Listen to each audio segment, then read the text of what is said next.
প্রতিদিন করার মতো কিছু ছোট ছোট আমলে সালে শিখিয়ে দিবেন।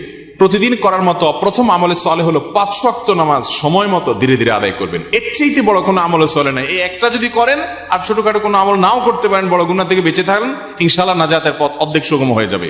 5 ওয়াক্ত নামাজ, এইটার কোনো বিকল্প ইসলামে আর কিছু নাই। এইটা ঠিক রাখতেই হবে, এই ক্ষেত্রে কোনো ছাড় নাই। দাঁড়ায় না হলে বসে শুয়ে যেভাবে পারেন পড়তেই হবে, কোনো ছাড় নাই। অতএব 1 নম্বর আমল হলো 5 ওয়াক্ত নামাজ পড়বেন। 2 নম্বর হলো সকল বড় বড় মোটা মোটা গুনাহগুলা থেকে বেঁচে থাকবেন। চোখের গুনাহ, হারাম জিনিস দেখা, হারাম জিনিস শোনা, গালমন্দ করা, মানুষের হক মারা, হারাম খাওয়া, এই বড় বড় গুনাহগুলো থেকে বেঁচে থাকবেন। নাম্বার 3, নবী করিম সাল্লাল্লাহু আলাইহি ওয়াসাল্লাম প্রতি বেশি বেশি দুরূদ পাঠ করবেন। আল্লাহুম্মা সাল্লি আলা মুহাম্মদ ওয়া আলা আলি মুহাম্মদ, শুধু সাল্লাল্লাহু আলাইহি ওয়াসাল্লাম, দুরূদ ইব্রাহিম যত বেশি পারেন দিনে 10 বার 20 বার পাঠ করবেন।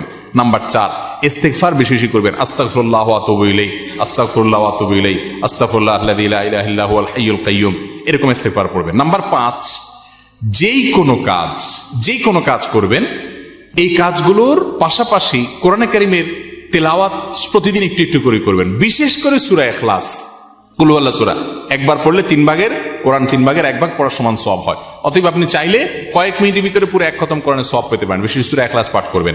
6 নম্বর হলো যত জিকির আছে কোরআন হাদিসে বর্ণিত, এই জিকিরগুলো বেশি বেশি করে পাঠ করবেন। যেমন সুবহানাল্লাহ ওয়া বিহামদিহি সুবহানাল্লাহিল আযীম, তারপর লা হাওলা ওয়ালা কুওয়াতা ইল্লা বিল্লাহ, এটাকে জান্নাতের ভান্ডার বলা হয়েছে।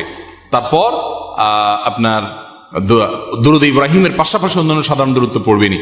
যত জিকির আছে এর মধ্যে একটা জিকির আছে ইয়া জাল জালালি ওয়াল ইকরাম, বেশি বেশি করে। তাহলে ইয়া জাল জালালি ওয়াল ইকরাম, সুবহানাল্লাহ ওয়া বিহামদিহি সুবহানাল্লাহিল আযীম এবং লা হাওলা ওয়ালা কুওয়াতা ইল্লা বিল্লাহ, স্পেশালি এই 3টা বেশি বেশি জিকির পাঠ করবেন। কোন মুসলমানকে জাহান্নামে দেওয়ার পর কখনো কি তাকে জান্নাতে দেওয়া হবে?